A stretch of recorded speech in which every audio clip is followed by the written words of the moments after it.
শীতকাল আসার আগেই পাওয়া যাচ্ছে শীতকালীন স্ট্রিট ফুড ভাপা পিঠা। গত রাতে এভাবে রাস্তার পাশে দাঁড়িয়ে ভাপা পিঠা খেয়েছি আমরা। এদিকে আকাশ তো সবাইকে দেখিয়ে দিতেছিল যে গরম গরম ভাপা পিঠা কিভাবে খেতে হয়।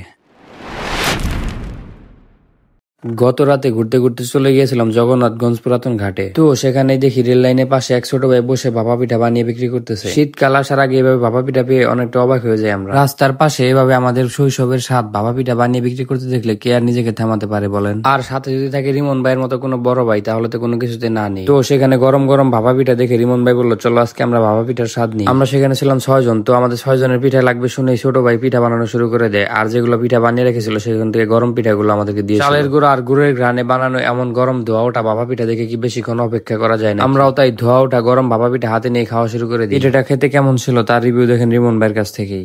আর এদিকে আকাশ তো দেখিয়ে দিতেছিল যে গরম ধোয়া ওঠা ভাপা পিঠা কিভাবে খেতে হয়। এমন মজাদার পিঠা পেলে শীতকে ভালো না বেশি কি থাকা যায় বলেন। আর হ্যাঁ, আপনি শেষ কবে রাস্তার পাশে ভাপা পিঠা খেয়েছিলেন মনে আছে?